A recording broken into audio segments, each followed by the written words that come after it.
성도 여러분, 간밤에 평안하셨습니까? 5월 21일 수요일 새벽 묵상을 시작하겠습니다. 우리 주님의 부활의 기쁨이 이어지는 이 기쁨의 50일 기간 동안 특별히 오늘 하루도 말씀 안에서 새로운 힘과 소망을 발견하실 수 있기를 축복합니다.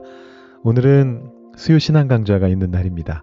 우리 김종현 목사님께서 예배에 대한 신앙 강좌를 하시는데 세 번째 시간이 준비되어 있습니다. 오늘의 제목이 무엇인지 혹시 기억나시나요? 예배는 이렇게 자라왔다, 이런 제목인데요. 여러 예배들이 어떤 역사를 통해 우리에게 주어졌는지 살펴주실 예정입니다. 저도 기대가 됩니다. 새벽 기도하고 수요 예배 역사는 저도 좀 알고 있는데 금요 철야 기도의 역사는 저도 몰라서요. 귀를 쫑긋 세우고 한번 들어보고자 합니다. 많은 분들께서 사모하는 마음으로 나와주고 계신데 우리 더 많은 분들 참여하실 수 있도록 주변에 전도도 좀 해주시고 또 격려도 해주시면 감사하겠습니다. 자, 오늘도 수요 신앙 강좌 광고와 함께 상쾌하게 새벽 시간 시작해 보겠습니다. 오늘의 통독 말씀은 욥기 25장부터 28장까지 4장의 말씀입니다. 오늘 본문에서 우리는 욥과 그의 그 친구들 사이에 길었던 논쟁이 막바지에 이르는 것을 보게 됩니다. 먼저 25장은 빌닷의 세 번째이자 마지막 발언입니다. 우리가 총 3번 3주기 논쟁이라고 해서 욥과 세 친구들이 번갈아 가면서 3번씩 논쟁하는 모습을 봤는데요. 그 중에 세 번째 주기 22장부터 27장까지의 세 번째 논쟁 주기가 어제 시작이 됐고요. 엘리바스에 이어서 이제 빌닷이 마지막 세 번째 발언을 하는 때입니다. 자, 그런데 앞선 빌닷의 발언에 비해서 상당히 짧습니다. 불과 6절에 불과합니다. 그 내용은 하나님의 절대적인 주권과 위엄, 그리고 그 앞에서 심히 미약한 인간의 모습을 대조하면서 인간의 의로움을 주장하는 욥을 간접적으로 비판하는 것입니다. 자, 빌닷의 발언이 왜 이렇게 짧아졌는가? 그리고 왜 욥을 간접적으로만 비판하는가?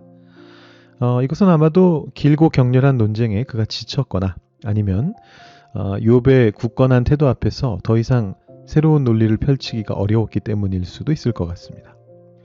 자, 이에 대한 이 빌닷의 말에 대한 욥의 대답이 26장과 27장에 걸쳐서 이어집니다.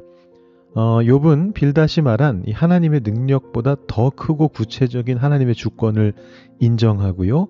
그리고 찬양을 합니다. 그러나 동시에 그는 자신의 고난이 하나님의 공의에 어긋난다라는 그런 어떤 생각과 또 하나님과의 어떤 관계 회복에 대한 깊은 갈망을 포기하지 않고 가지고 있습니다. 그래서 욥의 대답은 단순히 친구들의 주장을 반박하는 것을 넘어서서 고통 속에서 하나님을 향한 어떤 처절한 부르짖음을 가지고 신앙 고백으로 나아가는 그런 방향성을 보여주고 있습니다.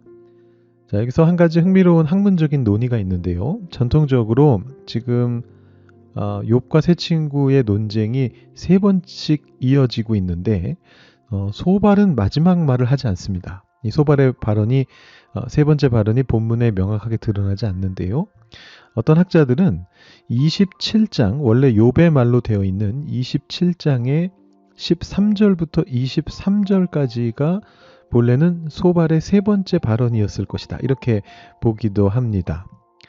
그래서 이 부분이 실제로 읽어보면 27장 13절부터 23절 제가 한번 보여드릴 텐데요. 다는 아니고요. 맨 앞과 중간 내용들의 핵심 부분과 맨 끝부분 이렇게 보여드리면 악인이 하나님께 얻을 분깃은 이것이다 하면서 악인이 받게 될 저주에 대해서 이야기를 하고요. 그의 자손은 번성하여도 칼에 망하게 될 것이고 그의 후손은 음식물로 배부르지 못하게 될 것이고 이렇게 이야기하면서 마지막에는 사람들이 그를 비웃을 것이다, 이렇게 이야기하는데 악인의 운명에 대해서 아주 단호하게 선언하는 내용이라 이것이 욥의 말이라기보다는 소발의 논조와 굉장히 유사하지 않는가, 이렇게 이제 보는 것입니다. 그래서 이것이 욥이 소발의 말을 인용하는 것일 수도 있고 어쨌든 욥의 원래 주장하고는 굉장히 다른 내용이니까요. 아니면 원래는 소발의 말이었는데 욥의 말로써 이렇게 들어와 버린 걸 수도 있고, 편집하는 과정에서 그렇게 들어온 걸 수도 있고, 아무튼 욥의 말 속에 흡수된 형태로 남아서 이 세 번의 논쟁 구조의 완결을 다른 방식으로 보여주고 있는 게 아니냐, 이렇게 보는 학자들도 있습니다. 자, 그리고 이어지는 28장은 지혜송이라고 하는 것인데요. 욥의 마지막 변론의 첫 부분이라고 볼 수가 있습니다. 이전에 격렬한 논쟁과는 사뭇 다른 분위기인데, 욥이 인간이 세상의 온갖 보물을 찾아내고 자연을 탐구하지만 참된 지혜는 오직 하나님께로부터만 온다, 이런 깊은 성찰을 노래하는 그런 내용입니다. 그래서 이 지혜송이 욥의 마지막 긴 연설 28장부터 31장까지의 긴 연설의 시작 부분에 해당하고요.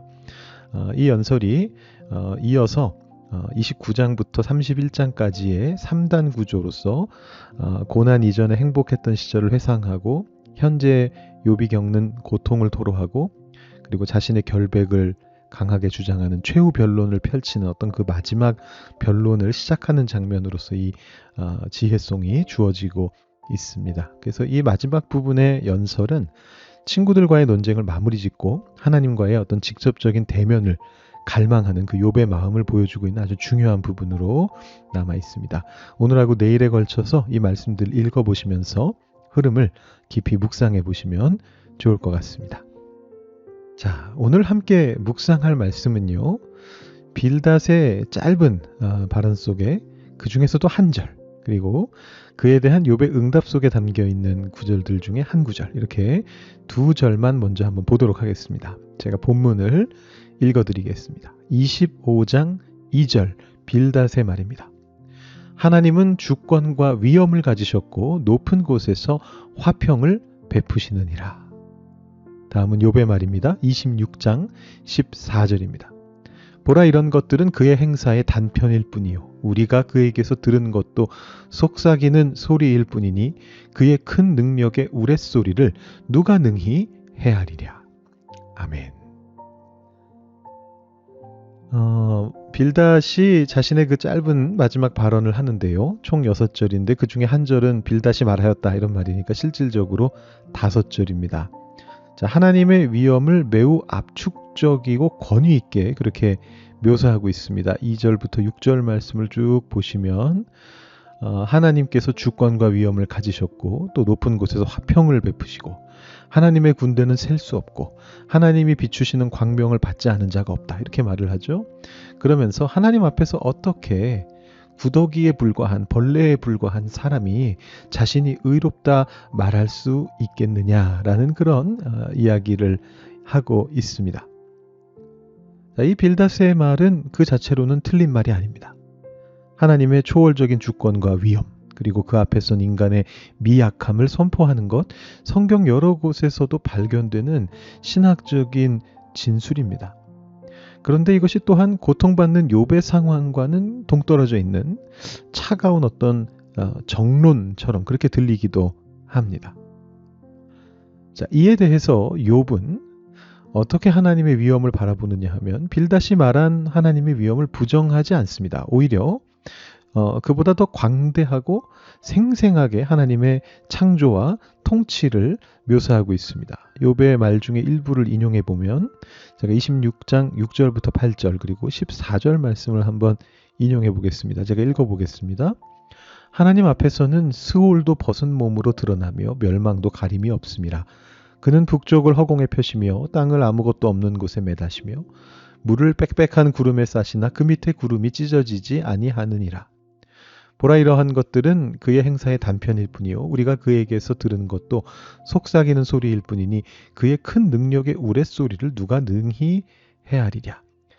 이 사이에 있는 말씀들은 전부 다 하나님의 어떤 창조와 능력에 대한 욥의 아주 상세한 생생한 묘사가 담겨 있습니다.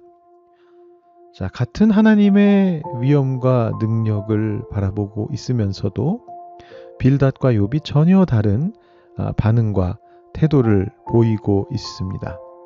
빌닷의 말은 어찌 보면 신학적으로는 매우 옳은 소리입니다. 그러나 욥기는 이 빌닷을 포함한 세 친구들의 주장이 점차 힘을 잃어가고 있다라는 것을 그들의 발언 분량을 통해서 극명하게 보여주고 있습니다. 이미 앞에서 통독 가이드에서 살펴봤던 내용인데요. 빌닷의 세 번째 발언은 불과 6절에 그치거든요. 실질적으로 5절입니다. 그러나 욥은 이제 빌닷에게 2장에 걸쳐서 대답하고요. 26장부터 27장까지 이어서 자신의 마지막 연설을 무려 4장에 걸쳐서 28장부터 31장까지 이어갈 것입니다. 심지어 앞서서 언급했던 것처럼 소발의 마지막 발언은 아예 사라지거나 욥의 발언 안으로 흡수되어 있는 것 같은 그런 모습을 보입니다. 그러니까 이것은 욥의 세 친구들이 쏟아내고 있는 소위 정통적이고 올바르다는 그 소리들이 고난당하는 욥 앞에서 그리고 궁극적으로는 하나님 앞에서 얼마나 공허하고 인정받지 못하는지를 보여주는 극적인 연출이다 이렇게 볼 수가 있습니다. 반면에 욥은 자신의 극심한 고난 속에서도 하나님의 위엄과 주권을 바라봅니다. 그런데 그는 그것을 자신을 정죄하거나 절망으로 이끄는 근거로 삼지 않고요. 오히려 그 광대하신 하나님을 향해 자신이 다시 나아갈 길을 그분과 관계를 회복할 그 신라 같은 희망을 간절히 찾고 있습니다. 욥이 이렇게 고백하잖아요. 이런 것들은 그의 행사의 단편일 뿐이고 우리가 그에게서 들은 것도 속삭이는 소리일 뿐이니 이렇게 고백하는데 이것이 하나님의 어떤 그 무한하심과 인간의 이해의 어떤 명백한 한계를 인정하면서도 그러나 들려오는 그 속삭이는 작은 소리마저 놓치지 않으려고 하는 어떤 처절한 갈망을 담고 있습니다. 빌닷이나 다른 두 친구들의 말은 그런 욥의 영적인 여정에 전혀 도움을 주지 못하는 그야말로 입바른 소리, 옳지만 쓸데없는 소리에 불과했습니다. 그들은 하나님의 위대하심을 이야기했지만 그 위대하심이 고통받는 한 영혼에게는 어떻게 다가오고 어떻게 역사하고 있는가에 대한 공감과 이해가 매우 부족했습니다. 우리는 하나님의 위대하심을 함께 바라보면서 신앙의 여정을 걷는 동지들입니다. 이 여정 속에서 우리는 때로 빌닷처럼 옳은 소리, 입바른 소리에 머무를 때가 있지는 않은가 돌아볼 필요가 있습니다. 하나님의 위대하심에 대한 그 지식이 우리 이웃의 아픔을 외면하게 하거나 판단의 근거로만 사용되어서는 안 되는 것입니다. 오히려 하나님의 그 크신 능력이 우리 모두의 삶 속에 특별히 고통과 절망 가운데 있는 이들의 삶 속에 어떻게 구체적으로 역사하고 위로와 소망을 줄 수 있을 것인가를 우리가 함께 고민하면서 그 길을 찾아가야 하는 것입니다. 욥이 하나님의 광대하심 속에서 절망하지 않고 끝까지 그분을 붙들었던 것처럼 우리도 하나님의 위대하심을 우리 개인의 삶과 우리 교회 공동체 위에 충만하게 경험하면서 그 능력 안에서 함께 세워져 가기를 소망합니다. 이 새벽에 우리 모두가 하나님의 크신 능력을 단지 지식으로만 아는 것이 아니라 삶의 모든 영역에서 경험하면서 그분의 그 속삭이는 음성에도 귀 기울일 수 있기를, 그리하여서 어떤 상황 속에서도 그분께 나아갈 힘을 얻을 수 있기를 주님의 이름으로 간절히 축원을 드립니다. 계속해서 묵상하시고 기도하신 후에 오늘 새벽 묵상 마치시기 바랍니다. 기도하겠습니다.